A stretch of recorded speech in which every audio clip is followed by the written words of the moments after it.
I want to hear cannons. Three-step drop, throws on the end zone. Caught ball, touchdown Tampa Bay. Mike Evans reaches up with one hand and grabs it in. It's first and goal. That's picked off. And who else? Rondé Barber. And the Tampa Bay Buccaneers may ride to the Super Bowl with that one. We don't even keep score. We just run that up and leave. Third down, 18. Dropping Gannon, looking Gannon. Throws up the middle. Heads intercepted at the 40. Derek Brooks 30. Brooks to the 25, 20. Derek Brooks all the way. There it is. The dagger's in. We're going to win the Super Bowl. This is Mike Allstott, Tampa Bay Buccaneers, and you're listening to the Cannon Fire Podcast. And there the cannons go. Fire them. Keep on firing them. Keep on firing them. Hello and welcome, ladies and gentlemen, to the 2023 Cannon Fire Podcast season predictions show for the Tampa Bay Buccaneers season. I'm your host, as always, Rhett Matthew, joined alongside me, my good buddy and co-host from BucsNation.com, Evan Wanish. And I know this is your favorite show of the year. You've been looking forward to this one for many, many weeks now, as we are going to do our best to go game by game and predict what we think will happen with Baker Mayfield, head coach Todd Bowles, and the rest of the Buccaneers roster this upcoming season. First and foremost, Evan, how you doing, my friend?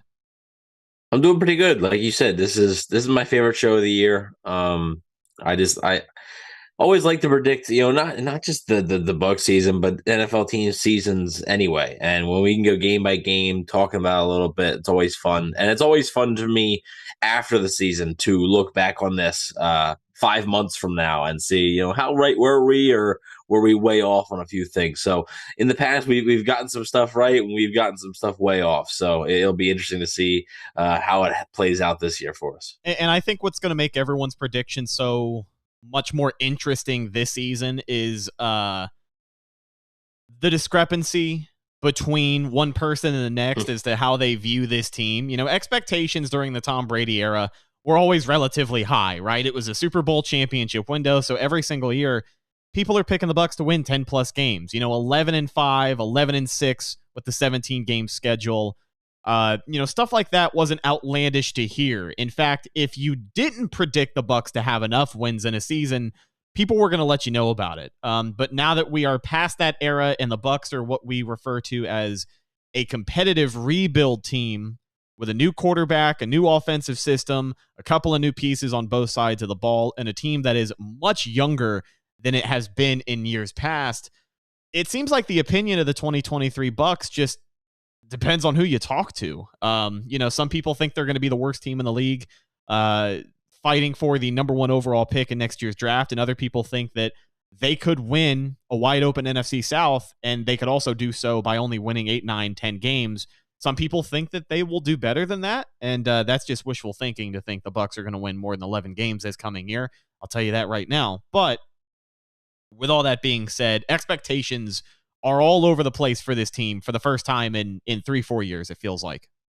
Yeah, and I can tell you, if you're one of those fans, we're not, it's your opinion, but look, their Super Bowl year, they went 11-5. So if you think they're getting more than 11 wins, if you think, this current roster is getting more wins in the regular season than the team that won the Super Bowl did, I don't know what to tell you. So, like I said, it's your opinion, and not saying you're wrong, but you are definitely an optimist, I will say. So, yeah, it's just like you said, it's all across the board. So I expect the comments on this video to be polarizing, I guess you could say, and to spark a lot of debate. So the Buccaneers play, we're recording this on September 1st. The Buccaneers play in approximately 9 days, is week 1 at Minnesota. So season's almost here.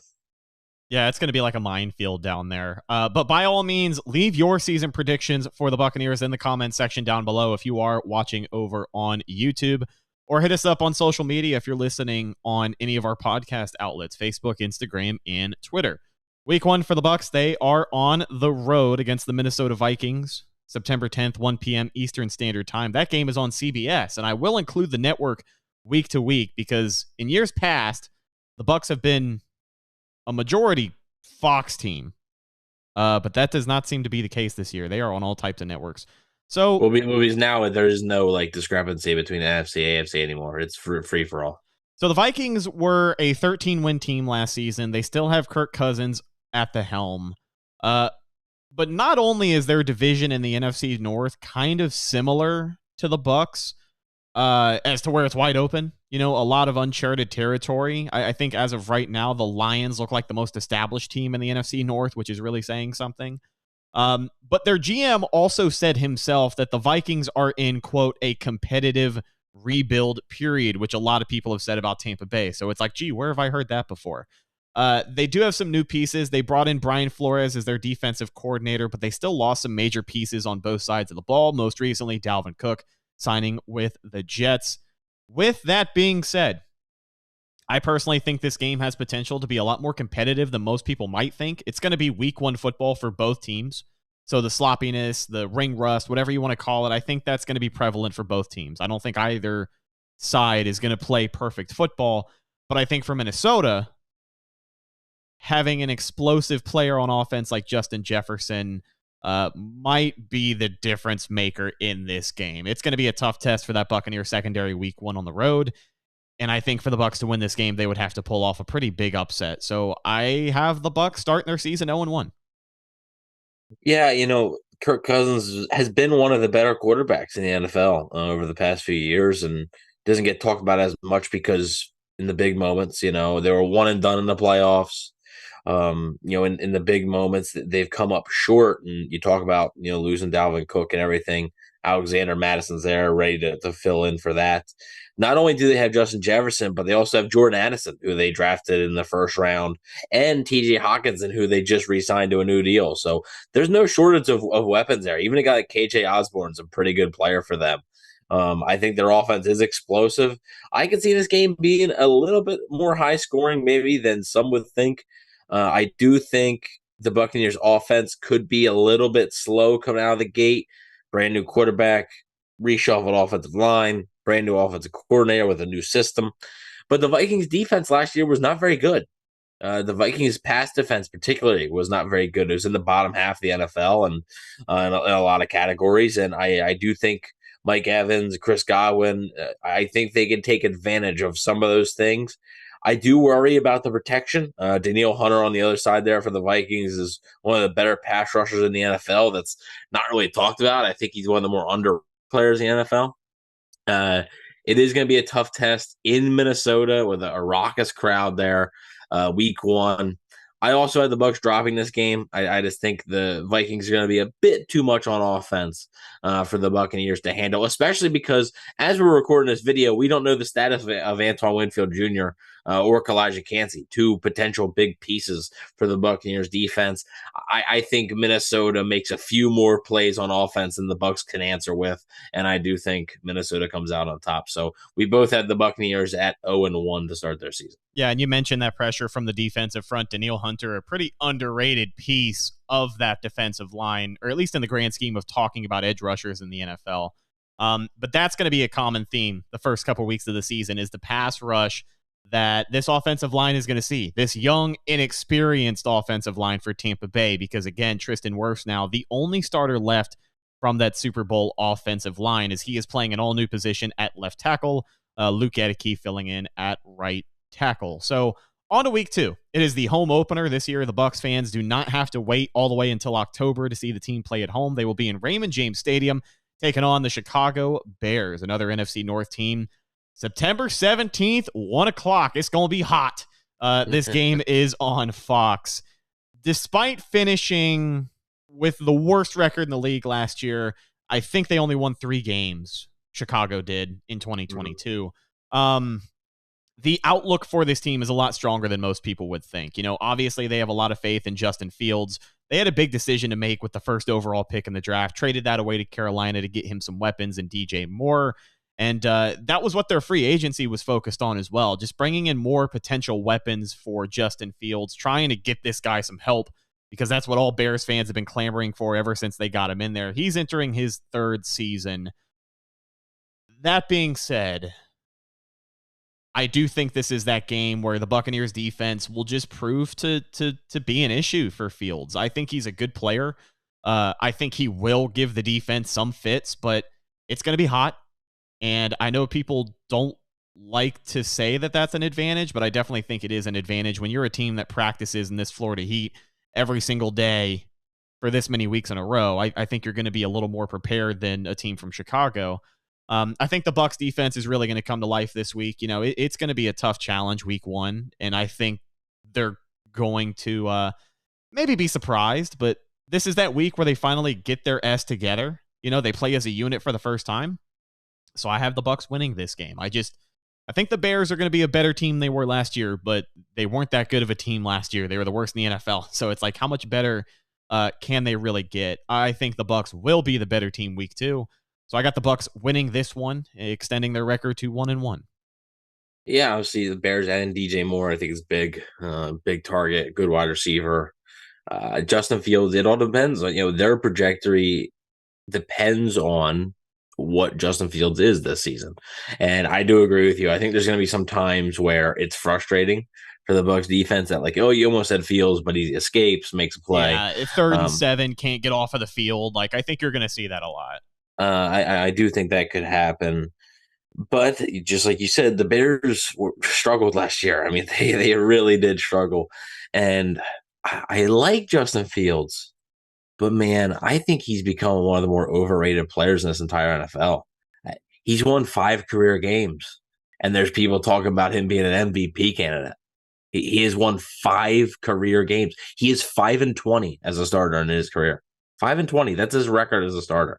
So I think this is going to be a low-scoring affair. I mean, Bucs Bears, it's an old, the NFC Central, right? A black and blue division. I think it's going to be a low-scoring affair, and I do think the Bucs come out on top. I think it's something where maybe the Bucs defense needs to make a play, and they do make a play, whether that's a key turnover, whether that's a 4th down stop. I think they do just enough to escape out of there with a win to improve to 1-1.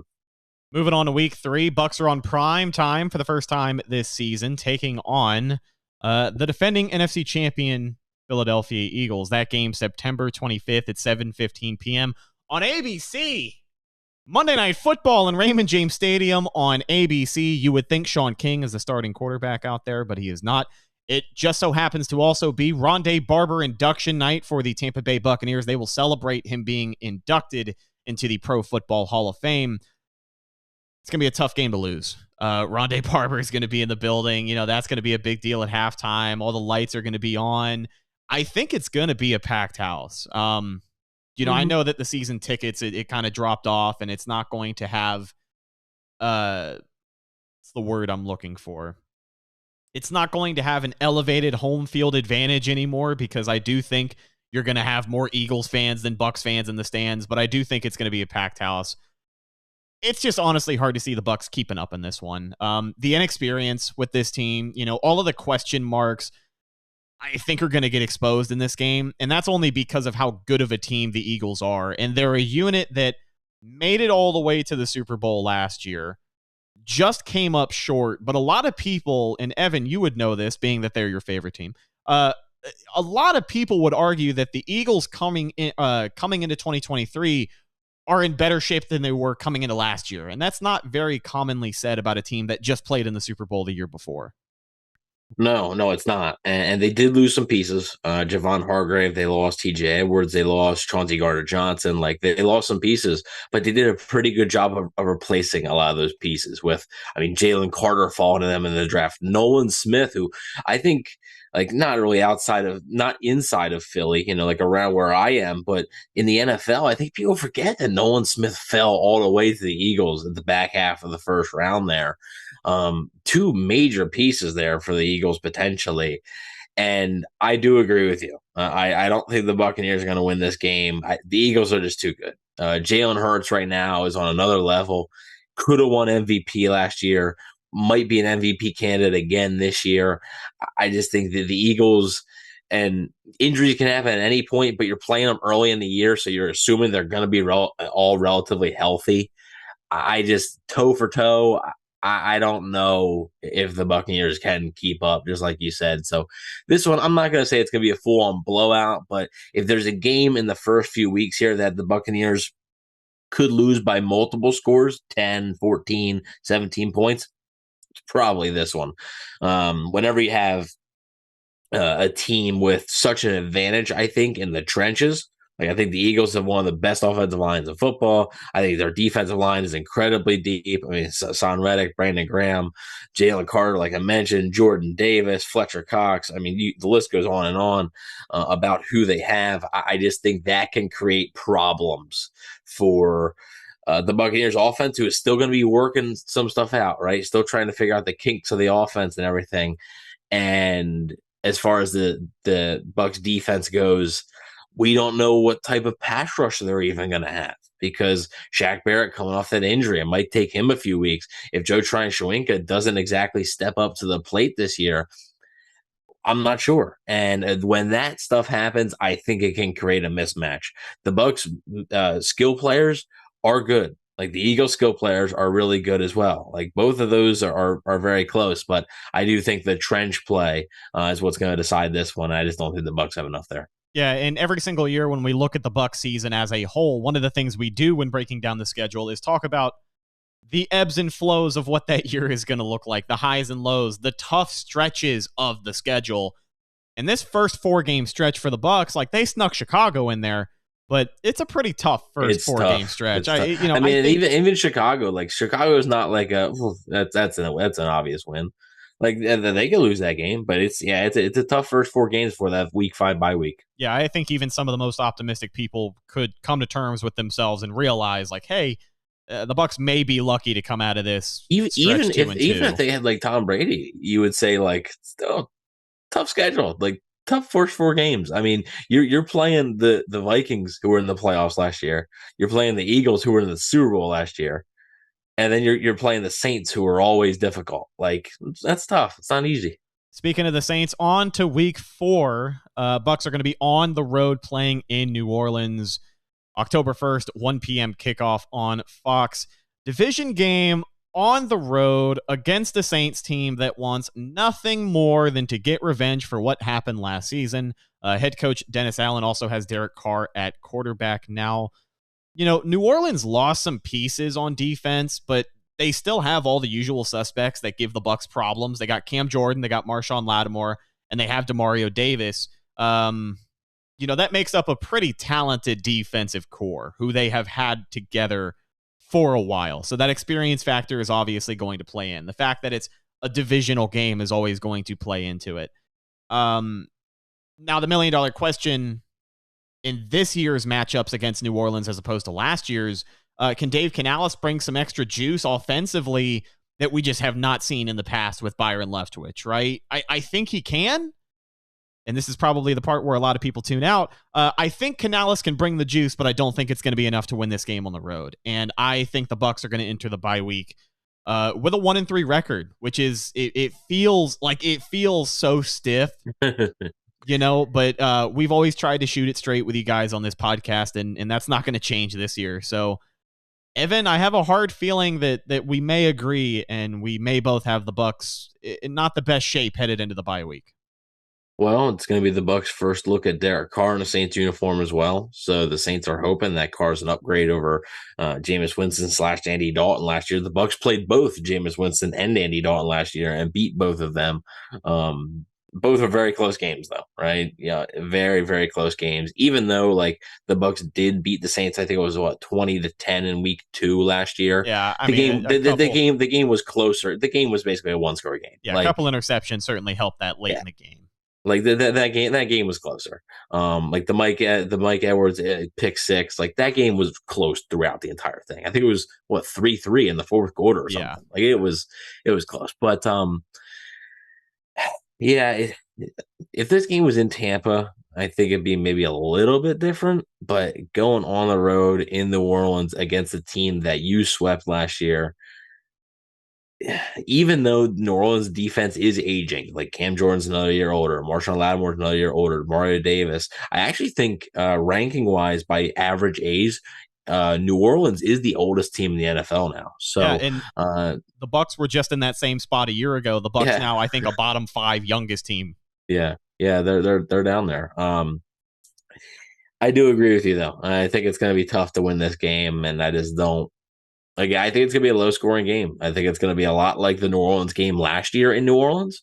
I just don't think the Bucs are going to come out on top this time because, and this is going to be maybe one of the games where, like, you're going to see the difference between Tom Brady and Baker Mayfield. Yeah. Like, Tom Brady wins the game, Baker Mayfield doesn't. So I do think the Buccaneers are going to be going 1-3 heading into the bye week. And while 1-3 doesn't look great, I also don't think it's like pure panic because just like we talked about, first 4 games of the schedule are not easy. Like, I think with Brady, they still might go like 2-2. Like maybe even 1-3. So like I don't think any of them are gimmies, and just hopefully coming out of the bye week you can get on a little bit of a stretch roll here. It's an early bye week for Tampa Bay as they will take week 5 off. They are back week 6 at home taking on the Detroit Lions. Creamsicles. October 15th, 1 p.m. It's going to be hot. This game is on Fox, and yes, as you said, my friend, it is the return of the daunted creamsicle uniforms. It's another NFC North opponent on the slate for Tampa Bay as they travel back to the past for the return of the creamsicle uniforms. The Lions are a formidable team. I will say that. Dan Campbell has been doing everything right. I mean, as a head coach, as a fan of the Lions, I don't think there's anything more that Dan Campbell brings, to the table that you would want in a head coach. Like, he checks all the boxes for me. I like him a lot. It's easy to root for the guy. With that being said, Jared Goff playing well. Amon-Ra St. Brown has really been coming on strong, especially second half of last year. But the Bucs just don't lose this game.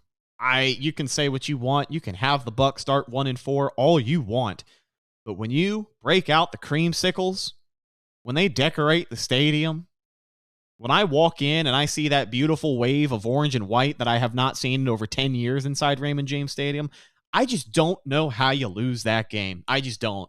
I do think this is a competitive game. I know the Lions are a better team, and they've been getting better. They did lose some pieces, but they are in good shape. They are a team that is good enough to potentially win the division they're in.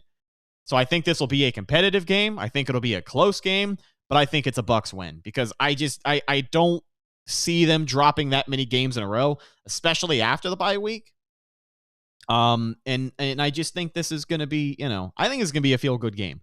I don't want to think about the Bucs wearing the creamsicle in 2023 and anything bad happening, even though that would be on brand for this to be their worst loss of the year. I just don't see it playing out that way. So I have the Bucs winning this game and improving their record to 2-3. Correct me if I'm wrong, but I think the Bucs have only won one creamsicle game. Yes, they do. This is it.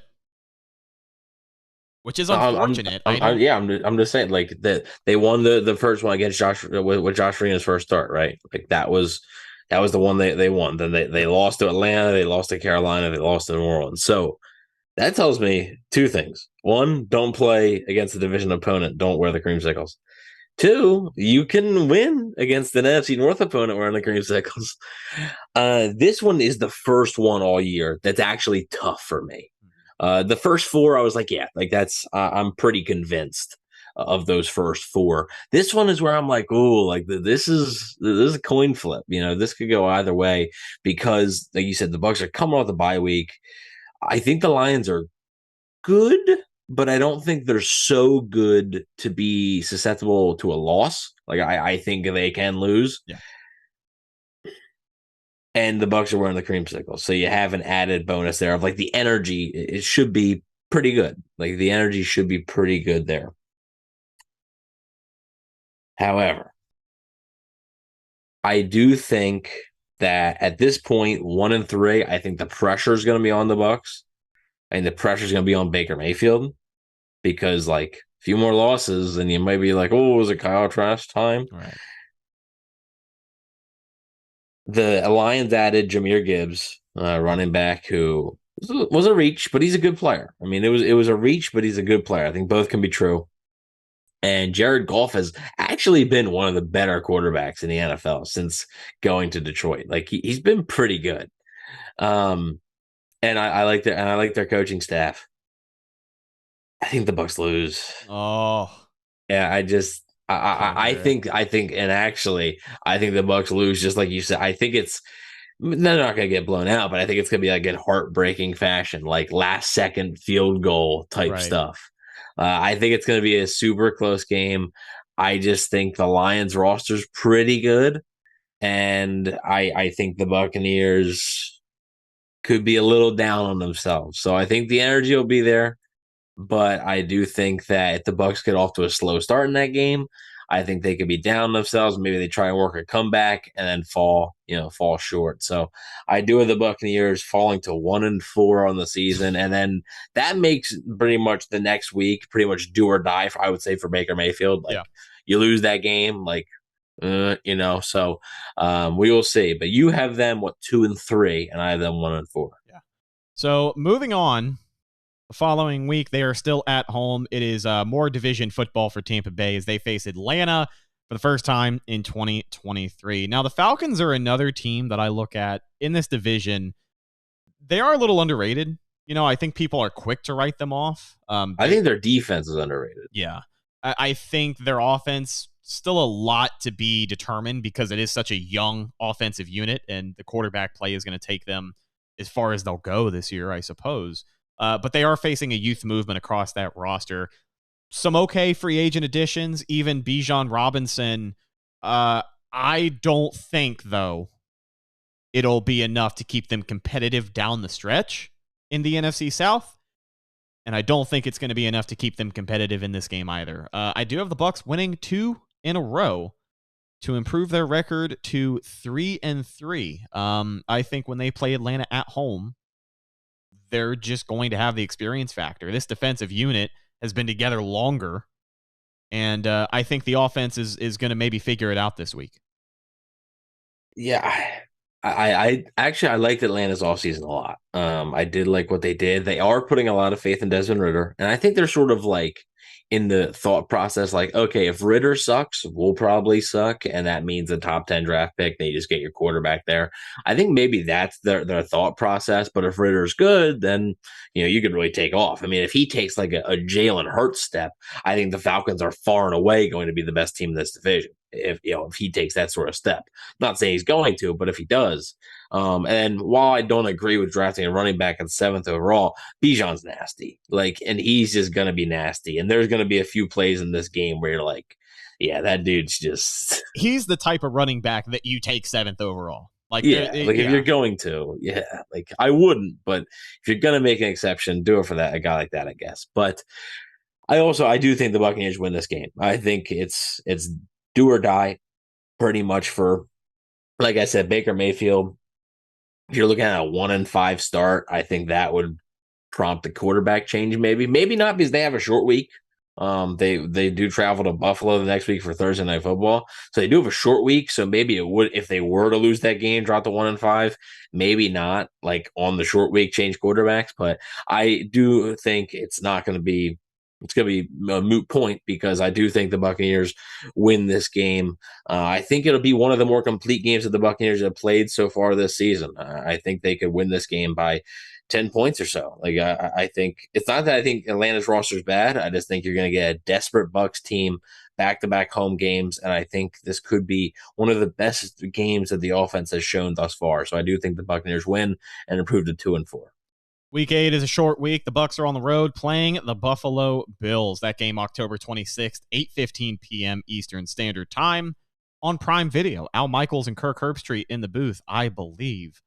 Bucs versus Bills. Buffalo is a team that a lot of people seem to be viewing as a team with a closing championship window. I mean, having Josh Allen there is always going to give them an edge. But, as far as this current group of players, like having Stephon Diggs, he can only be disgruntled for so many more off seasons before he plays somewhere else.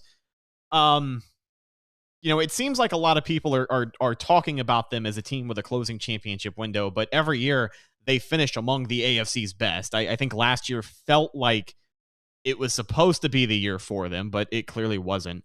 If they do drop off at all this year, it's not going to be by much. And even then, they're still going to be a much better team than the Bucs will be at this point in the season. I think their record at this point in the season will show for it. So kind of like the Eagles game, this is just a better team, and I think it's going to show. And with the Bucs on a short week, nobody likes Thursday night football. Nobody plays their best on Thursday night football either. So I think the Bucs lose, and I got them falling to 3-4. I'm going to keep this short and sweet. I do think the Bills are a team that they're very good, and I think they are better than the Bucs. That being said, I do think they can be upset.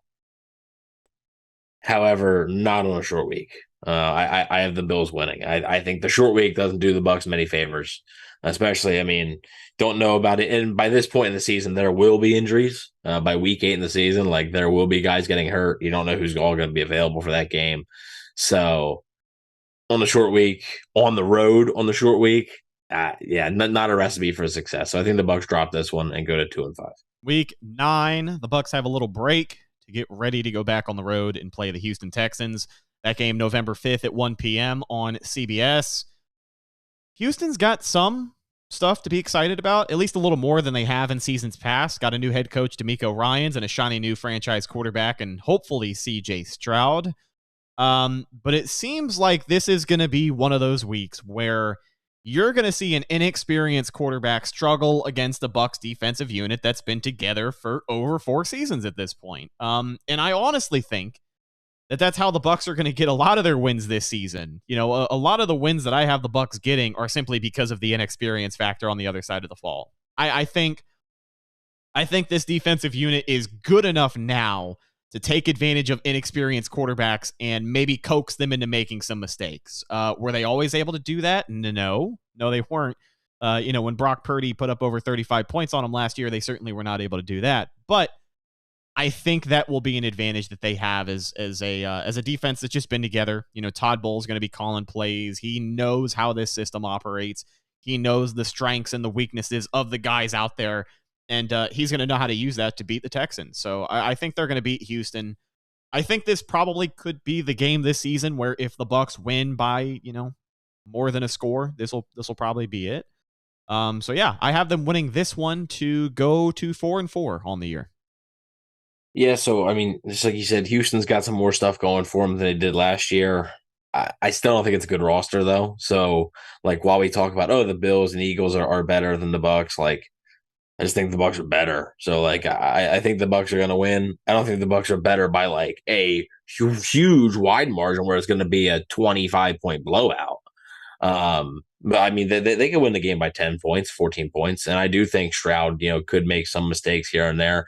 Texans defense still has a lot to be desired. So I do think that the offense could have a nice day. And I think the Buccaneers bounce back from, and also they're going to be rested because playing on Thursday, then you have the 10 days off. So I do think the Bucs are going to be rested and they're going to be able to get the W in Houston. For me, it's going to be their first road win of the season. And I also believe it's also the first road win for you as well. Yeah. So first road win of the season for the Buccaneers. It's for me to go to 3-5 on the season. Yeah. So there's a lot of games on the schedule for me personally, kind of like you had mentioned with the Detroit game. There's a lot more games this year than in recent years where I genuinely feel like it could go either way. I don't feel like I don't know enough about the other team. That might be a small part of it, but it's also just where that team's going to be at that point in the season, where the Bucs are going to be, there's a lot of factors that obviously go into it. But week 10 against the Titans is a game that I feel literally could just go either way. The Titans are a good team. I'm not going to sit here and say that they're not. They were competing for that division last year. This game, November 12th, 1 p.m. on the road on CBS. The Bucs are actually back at home, not on the road. The Bucs are back at home playing a Tennessee Titans team that should, at this point, still be riding high off of the acquisition of DeAndre Hopkins. They get him into the mix with Derrick Henry. And people like to talk about Derrick Henry getting old, but 1,500 yards and 13 touchdowns in 2022 for a guy coming off of injury does not give me any indication at all that he's going to slow down this coming season, even though he is 29 years old. I think the biggest tell for this game is what the Bucs run defense looks like by this point in the season. Up until 2022, the Bucs defensive identity had been established by them repeatedly having one of the best run defenses in the NFL. And in 2022, they got away from that. It is what it is. They were still a solid defensive unit, but there were a couple of teams that ran all over them. Tennessee, without a doubt, is a team that can run all over them. But I do think this defensive unit is good enough to keep Derrick Henry in check. And when you got to rely on Ryan Tannehill to air it out, I don't know if it's always going to work out because he's got a lot of quarterbacks biting on his heels these last couple of seasons. So with that being said, I feel like you're going to disagree with me. And this is one of those games that I think could go either way. But I have the Bucs winning this game, and they make their record positive for the first and potentially only time this season at 5-4. Okay, so I do disagree with you, but I'm going to get it out of the way really quickly. I think the Bucs are going to win. The thing I disagree with you about, I don't think the Titans are very good. Their secondary is brutal. Their offensive line is one of the worst in the NFL. Who knows who's going to be starting at quarterback by that point? Could be Tannehill, could be Levis, could be Willis. The receivers, I mean, Hopkins is good. We don't know, he's getting another year older. Treylon Burks, I like him. Their tight ends are okay. Their pass rush is okay. They are well coached. So, I still think, they're not going to be one of the worst teams in the league because I think Mike Vrabel is just going to, will that team to get 6, 7, 8 wins or something. Yeah. But I don't think the roster is very good. But I do think the Buccaneers win this game. I think in front of the home crowd for the first time this season, for my predictions, they win back-to-back games and improve to 4-5 on the year. I like it. I kind of thought you had them losing that game. But I agree in what you said and where, Tennessee, they have pieces. They're well coached. They have okay pieces where they need to have them. And DeAndre Hopkins, if he's everything they want him to be, he's going to be a good addition. Derrick Henry, I think, is going to be a serviceable back for the way that they use him, which is probably just, running him till the wheels fall off. But I kind of agree in they're lackluster, and that's why I think this game could go either way, because I think they're much more evenly matched with Tampa Bay than most people would give the Bucs credit for, at least, because the average person is going to say that Tennessee is much better than Tampa, but I don't know. I think they are close, and this game will be competitive, so glad we agree in that sense. Week 11, on the road, cross country, taking on what's probably going to be Brock Purdy and the San Francisco 49ers, barring any injury. That's a 4:05 p.m. kickoff Eastern Standard Time. That came on Fox. I don't have any notes. Here we go again. Yeah, I don't really have any notes for this game. I think it's a loss. I just, this is a 49ers roster that is still very, very good. And if Brock Purdy can be coached into playing half as good as he was playing last year, I don't know. I don't know how you're going to slow down San Francisco. I don't want to overhype this team. Don't get me wrong, because there's not too many people out there picking them as NFC favorites. But I think I'd say it's them, Philly or Dallas. Yeah, I think they are one of the best rosters in the NFC, and regardless of who they have at QB, I just don't see a scenario where. I don't see a scenario where the Bucs lose. What did they lose? 35-7 last year. I don't think it's going to be that bad. But I do think it is a game that could potentially get out of hand, and it's not a game I have the Bucs winning. So with that loss, their record drops to 5-5. I'm going to keep it simple because I want to move on to more interesting games. Yeah, the 49ers are better. The Bucs are traveling across the country, and it's a scheme nightmare for the Bucs. Yeah, they're not winning this game. So they go to 4-6 in my predictions. On to week 12. Bucs are on the road again playing the Indianapolis Colts November 26th at 1 p.m. on CBS. Now, also just a friendly reminder, as we get to this point in the season and beyond in our predictions, kind of a crapshoot. You have no idea. You have no idea what kind of state these teams are going to be in. Could this be a matchup of Gator quarterbacks? Oh, very interesting point. Could this be a matchup of former Gator quarterbacks? Because we talk about predicting other teams as if it's a crapshoot when, for the Bucs, we don't even know who could be starting quarterback by week 12 at this point. Could it be Kyle Trask taking on Anthony Richardson, his successor at the University of Florida? I don't know, but I do think the Colts are a team that picked as high as they did for a reason. And I don't think Anthony Richardson is going to be the kind of guy to turn that franchise around all in 1 year. He's still a very raw player, and he's still going to be adjusting by this point in the season. And I think this is another week where, kind of like playing Houston, the Bucs defense could take advantage of that inexperience factor from Anthony Richardson. And I think he's going to make his fair share of mistakes, even though it is week 12. I have the Bucs winning this one, and they improve their record to 6-5. Yeah, I agree with you. Like, the Colts were picking that high for a reason. I just don't know how good the roster is. You got that whole stuff, that mess with Jonathan Taylor. Yeah. I do think the Bucs win this. Knows where he's going to be. Yeah, like I think the Bucs. My guess is he's probably not on the Colts at this point. I do think the Bucs are going to win this game. I think it's going to be a close game. I think this might be a game where they're going to need former Colt Chase McLaughlin to maybe nail a last minute field goal here to take it. But I do think they end up winning this game and improving their record to 5-6, I believe. So they're making they're trying to get their way back to the 500 here. Yeah. And we are not as far off as I thought they were, or as I thought we were going to be by this point. I've got them at 6-5. What'd you think? I mean, the 5-6 still isn't great. What did you think of? Oh, but a 1-4 start. I don't know where my expectations were. I mean, you had 1-3. It's not. That's true. Yeah, you're right. All right, on to week 13 versus the Carolina Panthers. The first time the Bucs play Carolina all season is not until December 3rd. 1:00 kickoff. It's going to be hot. It's going to be December in Tampa, but 1:00 kickoff, it's going to be hot, I promise. That game is on Fox. I know that I'm probably going to contradict myself a little bit here because I said a lot of the Bucs wins this season are going to come off of the hopes that they can coax a rookie quarterback or an inexperienced quarterback into making some mistakes. But I think Carolina does win this game. And I know it's kind of tough saying that because it is a home game, but Carolina seeing the Bucs this late in the season kind of bodes well for them. They're going to have plenty of game film on Dave Canales' new offense up until this point. And Bryce Young, if he is playing on schedule and everything goes according to plan, this is around the time of year where guys like that start to hit their stride. And I don't think the Bucs are going to get the better of every single rookie quarterback they play this year because they haven't in the past. So I think Bryce Young is probably going to play well this week, and the Bucs are going to come up shorthanded. So I've got them losing a tough divisional game at home. They will fall to 6-6.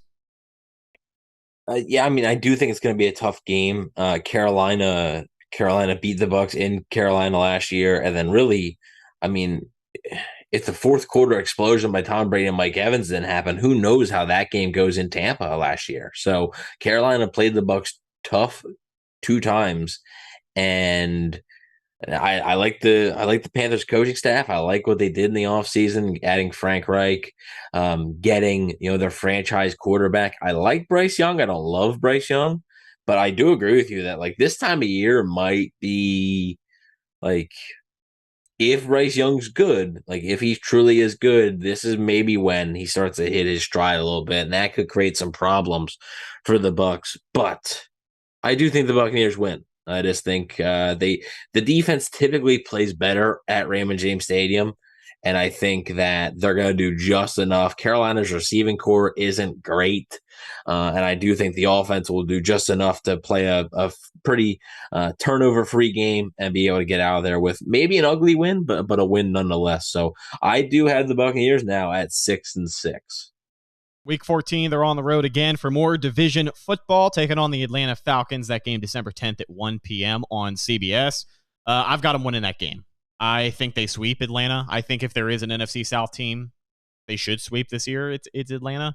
I know you talked about Desmond Ridder and his progression kind of being the benchmark for what kind of team the Falcons are going to be, but I still think the Bucs are going to have the roster, the better roster both times they play. And if the Bucs have anything to play for this late in the season, this is certainly going to be one of those games that they bring their best, because even in my prediction, they come into this game with a 6-6 record. At this point in the season with the rest of the NFC South, I still think they're going to, have a firm hold on second place or be potentially fighting for that first place spot. Like there's a lot of division games here in the last few weeks within the NFC South. So these are going to matter a lot.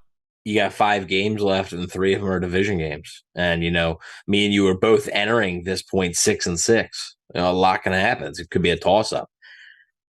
I think this is going to be the annoying loss of the season. Yeah. Like, I think there's going to be the loss where you're like, man, like they played better than Atlanta. Like, and they couldn't come up with the win. Like, I think this could be like some old school Bucs fluky stuff that happens, and Atlanta just escapes with a win somehow. I do think it's going to be close, but I think Atlanta takes this one. Like I said, I think the improvements they've made on defense is enough to keep the Bucs offense in check. And I think by this point in the season, Bijan Robinson could be like offensive rookie of the year candidate. So I think he could be hot, and Ritter could be pretty good as well. So I do have the Buccaneers dropping this game. And going to you have 7-6, right? I have 6-7. Yep. December is a lot of tough football for the Bucs, and this is clearly no exception. Their toughest game in the month of December. On the road, Week 15 at Green Bay, playing the Packers. I know it's Jordan Love. It's not Aaron Rodgers, so this game could be closer than most people think. Lambeau in December. It's Lambeau in December, and that's the only thing I have written here is I have the Bucs dropping this game to go 7-7. On the year. Like I think, Tampa's roster, Green Bay's roster are very evenly matched. I don't think either one has a clear advantage, but I just think by this point in the season, the home field advantage that Green Bay always has playing in the snow, it's going to be cold. It's going to be a lot of hot games on the schedule this year. This is going to be a cold one.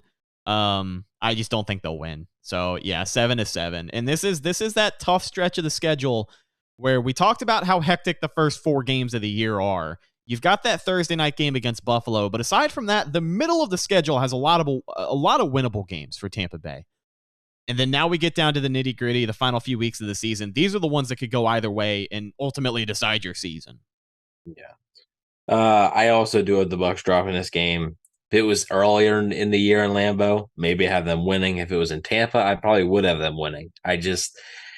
I don't know what Jordan Love's going to be. I think Jordan Love's kind of going to be like a game manager type. Like, I don't think he's going to be like, if he can be Alex Smith for the Packers, like, it's not a bad thing, you know, like that's definitely not a bad thing. I think their defense is good enough to keep them in a lot of games. And I think this is where you're going to see like the home field advantage for the Packers really come into play. And the Buccaneers not being used to playing in this type of cold, I think it's going to matter. And I do think the Bucs drop this game to go to 6-8 on the season. Week 16, the Bucs are back at home taking on an AFC team in the Jacksonville Jaguars. This game on Christmas Eve, 4:05 p.m. Eastern Standard Time on CBS. This is another game that bothered the hell out of me when I was making predictions because it literally feels like it could go either way.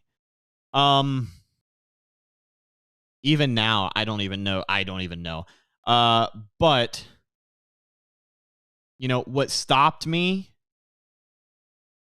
from saying they'll lose this game is the presence of that losing streak, but I think they do lose this game. I've got the Bucs falling to 7-8 after a home loss against Jacksonville. And kind of like that second game against Atlanta, I think this is going to be a competitive game. It's just going to come down to one play, one interception, one fumble, one costly, a turnover that led to points in the second quarter, like leaving points on the field, something like that. It just feels like this is going to kind of be the rhythm they find themselves in late in the year. But I got them dropping this one at Jacksonville, a team that they very well could be. I think you think it's closer than I think. Like, I think Jacksonville, I think Lawrence could get MVP votes this year. Another year in Doug Peterson's system. I think Trevor Lawrence could be one of the best quarterbacks in the NFL. They are getting Calvin Ridley. I like Travis Etienne. I like Tank Bigsby, Christian Kirk being their number 2. I like their defense. Can all those guys stay healthy? Yeah, I mean that, and by week 16, who knows? By week 16, both these rosters will not be looking the exact same. Like, both starting lineups will not be the exact same. So yeah, I do think, unfortunately, on Christmas Eve, I think the Buccaneers are going to get a lump of coal, because I do think the Bucs dropped their 3rd straight game to the Jacksonville Jaguars. And now you're looking like, pretty much in my scenario, playoffs are probably out. being 6-9. The playoffs are probably out in this scenario. So I just think Trevor Lawrence is too good, man. And I think he's going to make plays when it matters, and I think they're going to get out of there with a W. All right, I got the Bucs at 7-8. You've got them at 6-9. Headed into Week 17, if there is any hope at all for winning the division or at least staying competitive until the end of the year, I think it goes away this week. I, unfortunately, even after they showed me they could sweep them in 2022, I have the Bucs getting swept by the New Orleans Saints. They play the Saints on my birthday, December 31st, 1 o'clock game in Raymond James Stadium. That'll be on Fox. I think they lose, and they fall to 7-9 on the season, thus putting an end to their playoff hunt and leaving Week 18 kind of out there. If they want to play upset to Carolina, they can, but that'll be an interesting game. But yeah, I've got them losing Week 17 to fall to 7-9. This is a tough one because they swept New Orleans last year, and I talked about earlier with Week 2. Or no, I'm sorry, with the Week 4 game. This could be the difference between having Tom Brady and having Baker Mayfield. Like, if they don't have Tom Brady on the roster last year, like maybe they win in New Orleans because the defense kind of dominated that game and stuff. But the game in Tampa on Monday Night Football, when they're down 16-3, they're not winning with 4 minutes left. They're not winning that game, like, without Tom Brady. Like, if Baker Mayfield's there, they're not winning that game. Man, yeah, it's tough. I mean, does New Orleans return the favor and sweep the Bucs? I think they do. I do think that they do. I think just because this is the biggest one, I think the 2 New Orleans games when you're going to see the difference between Tom Brady and Baker Mayfield. I think the games that Tom Brady can win versus the games that Baker Mayfield could win. And I think that's what you're going to see because you take away what Tom Brady did with the Bucs last year, right? 8-9. You take away 2 wins against the Saints.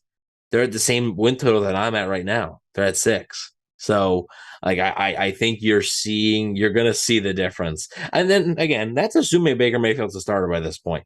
But even if he's not, I don't think Kyle Trask is winning that game last year that Tom Brady ended up winning. So I don't really think it matters at that point. It doesn't feel good. It doesn't feel good. Don't get me wrong. Like, I am the last person who wants to sit here and say that the Saints are going to sweep the Bucs this coming season. It's a coin. That one in Tampa is a coin flip to me. I'm pretty confident they're dropping the one in New Orleans, but the one in Tampa, I think, is a coin flip. I agree. I do agree with you on that. And it's going to be tough, but just like you said, that's going to be some of the stuff that I think at some level we got to get used to seeing again is the difference between this team with Tom Brady and without Tom Brady. And we can talk about Dave Canales all day long. And by week 17, we're going to know what kind of offensive coordinator Dave Canales is. That's the thing right now, is that I don't know what kind of coordinator Dave Canales is going to be. I really don't. He's doing a lot of things great. The Bucs were number 1 in the preseason off of play action after being number 32 in the 2022 season. So clearly he brings a lot of different elements to the table. But and our CEO, our game preview shows, the predictions we do for those games are not going to follow this same pattern. Well, the context you have as the season goes on is obviously important. And as we mentioned before, when you pick this late in the season, it is kind of odd because you don't know the scenario for these teams this far ahead in time, but we're going to do our best to guess them. And my best guess right now is that, the Bucs just are not going to be good enough this year to overcome a Saints team that has had their number for a very long time. All right, let's wrap this thing up. Week 18, Bucs are on the road. Another division opponent in the Carolina Panthers. Time and date to be determined. Network to be determined. I think the Bucs win this one. I think you got to end the season with something positive. And if they lose this game, it's because they beat the Saints the week before, the way that I look at it. Like, I kind of think, in that stretch of games are going to go 1-1. You could probably switch the loss for whatever week you wanted to. But I think they are going to play well enough to beat Carolina. I think they split the series. I don't think they're going to get swept by anyone other than New Orleans. Like, I don't think Carolina or Atlanta will play well enough to sweep the Bucs this coming season. So with that being said, I've got them finishing the year with a win. They do miss the playoffs. Maybe they sneak in on a wild card at 8-9 if they finish second in the division, but it's going to be a pretty rough-looking NFC South if that's the case. And I don't know what an 8-9 Bucs team is going to do in the playoffs, because the last time we saw that, they didn't make it out of the first round. But I have them finishing 2023 with a regular season record of 8 wins and 9 losses. I think the first time ever I've picked them to have a negative record, because I think 2019 I picked them to go 9-7 in the year before that. I think 2018 you might have done like 7-9 or something, maybe. Well, or definitely, like 8-8. Definitely the first time in what feels like 5 years that I've picked them to have it's been a negative record. And I'm Mr. Positive here on the show, but you just got to be realistic. And I think 8-9, by the way, in the grand scheme of the season, I think 8-9 would be a huge win for Todd Bowles and the rest of this coaching staff. Probably keeps his job at 8-9. Yeah, probably keeps his job. Assuming 8 wins is good enough with Baker Mayfield starting, maybe he gets another contract. If that would all depend on how are they winning games because of him or in spite of him? Very true. So what is your prediction for the last week of the year and then ultimately the season? Yeah, I mean, honestly, this game could be meaningless for both teams, depending on where Carolina's at. Obviously in my scenario, the Bucs are out of the playoffs at 6-10. I do think the Bucs are probably going to drop this game, just because I don't think they're going to sweep Carolina. They didn't sweep them last year. I have a hard time believing they're going to sweep them this year.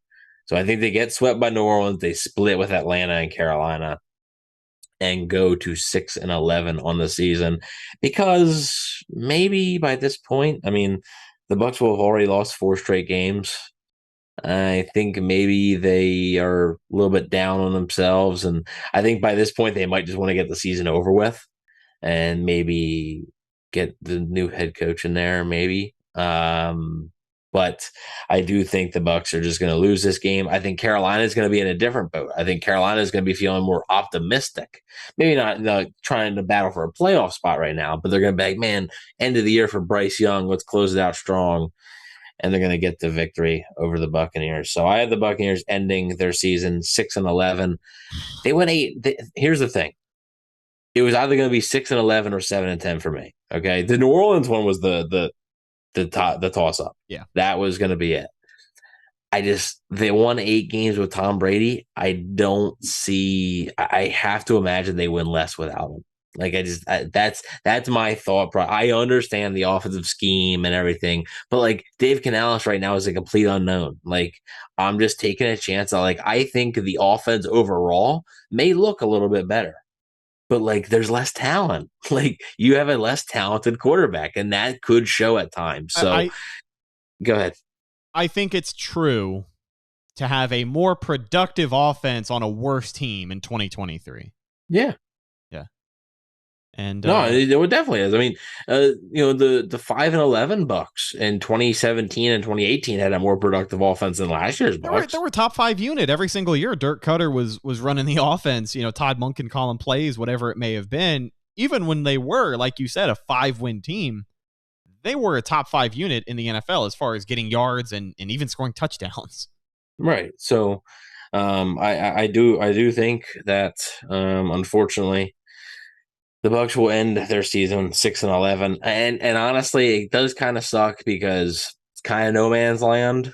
You're probably not high enough to draft a Caleb Williams or Drake May without trading up, and you're obviously not making the playoffs. So it does suck, but it's just where I have them. Just where I have them. So we'll see. I mean, we will see. I mean, the records, we may get the records right. We won't get every single game right. So not every game is going to be on the money. Yeah, well, I guess there it is, folks. That's kind of a depressing. I know, I know. It's just, I mean, all right. Let's do.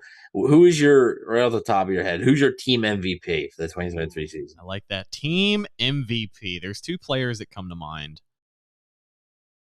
Both of them seem like cop outs. I guess I'll put them both out there. One is Tristan Wirfs. I feel like Tristan Wirfs is probably going to be the biggest bright spot on that offensive line. 1, because he already has the track record to show for it. But 2, I just think he's going to be a breath of fresh air at left tackle. I think we're going to thank God that transition went as smoothly as it did, because in the preseason, he only played a limited amount, but he didn't look bad. Yeah, look good. And I'm hoping that he can settle in and kind of be one of the big difference makers on the offensive side of the ball, because he's going to have to be the guy on the O-line now, playing the most important position as well. The 1A, the 1B answer is Chris Godwin. Mike Evans has obviously been in the news a lot over the last 24 hours, and we have a separate podcast that we released talking about that situation, if that is something you're still curious about. But I think Chris Godwin is going to become one of Baker's favorite targets. We kind of saw it in the preseason, that last game. He had multiple receptions and, of course, the touchdown catch to cap things off. I think he's going to do a lot of damage this year. So I've got Chris Godwin or Tristan Wirfs on the offensive side of the ball. I guess both on the offensive side of the ball. But team MVP, I still think one of those two guys are going to be the best player on the roster this year. What do you think? I also have Chris Godwin as team MVP. I think Canales' offense is going to cater to him a lot, and I think he's going to get a lot of touches in this offense. I think he's going to do well. No more screen passes, right? It will be there. I do think they'll be there. And honestly, they work. They don't work 10 times a game. So I do think you do it twice a game. All right, maybe once a game. Yeah, I think it could work. Also, you can set up a screen a different way. It doesn't have to be all the same type of screen. So I do think Chris Godwin, I think he's primed for a pretty big year here. Now fully removed from that tough injury, the ACL injury that he suffered in the 2021 season. He's now a full almost 2 years removed from that injury. I do think he is primed for a really good season. So the last one I wanted to do, though, was talk about which rookie do you think will be best? Because this could also include undrafted free agents, who the Buccaneers now have a lot of them playing some big roles. So which rookie do you think, who's going to be the Buccaneers rookie of the year? I like that question. I think the popular answer as of right now is going to be Trey Palmer, but that's just recency bias, based off of what he did in the preseason. He certainly earned his spot on the team. Oh, man. Kalijah Cansey is also kind of a cop-out just because he's the first-round pick. We don't know what his status is. I wouldn't say – see, that's the thing, though. I wouldn't say it's a cop-out because you don't know if he's going to play. Right. Right. He missed the entire preseason and pretty much training camp. This might be a hot take, but I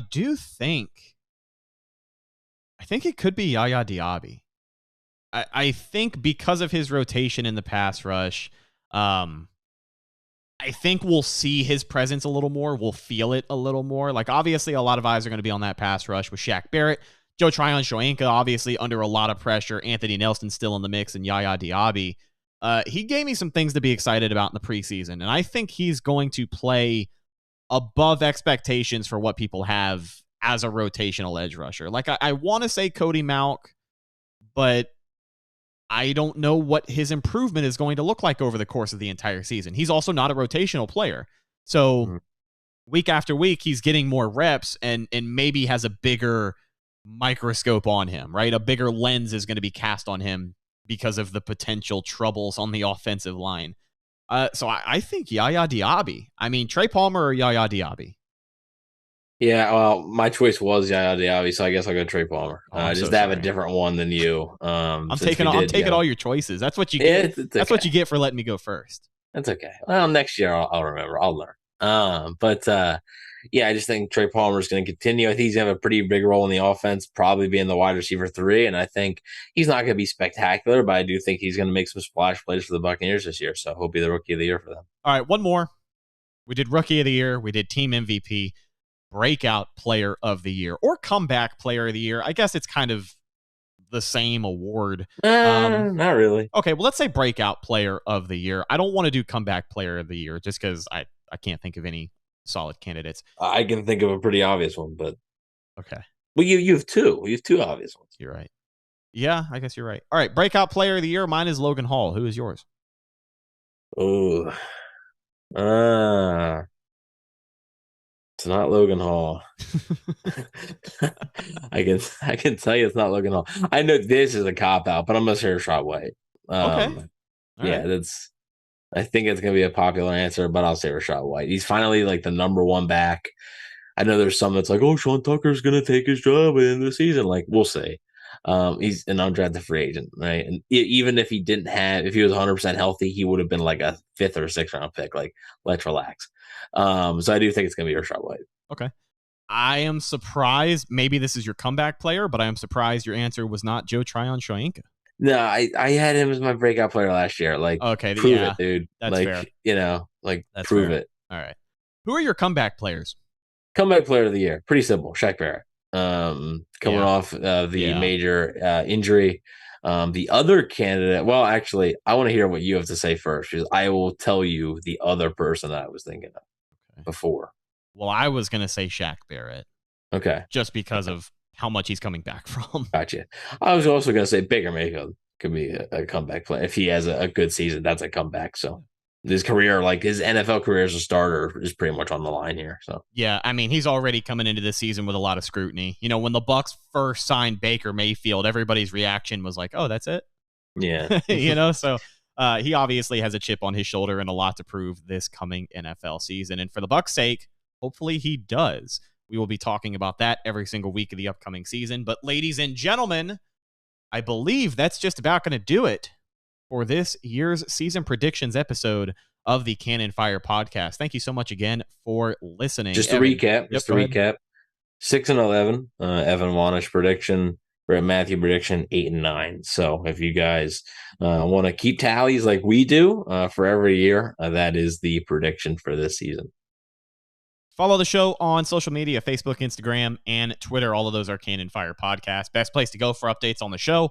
And, of course, Tampa Bay Buccaneer news as it happens. Speaking of Bucs news as it happens, you can follow my co-host Evan on Instagram at Bucs_daily. You can also find him on Twitter at EvanNFL. And check out his written work at BucsNation.com. Every week throughout the season, you will be updating your Buccaneers player stock report. Any other things you have in the works right now? Also going to be doing X Factors players before the game of like who is like the X factor in this particular matchup. So keep on the lookout for that on BucsNation.com, as well as like all the other stuff we got. It's not just me. I got a lot of great writers over there. So excited for a full season of coverage here again. I am excited to dive into a full season to cover. We have been waiting for this moment a very long time. The next time we talk to you guys, we will be warming up for week 1 of the NFL season. The Bucs on the road taking on the Minnesota Vikings. It'll be our game preview episode. And maybe we'll squeeze in a call-in show between now and then. I don't know. Got to see how it shakes out. Ladies and gentlemen, enjoy your Labor Day weekend. Take it easy and spend some time with loved ones. That's the least you could do for us. I'm your host, Rhett Matthew, signing off from my co-host, Evan Wanish. We will talk to you guys in the next one. Until then, and as always, thank you again for listening, and go Bucs.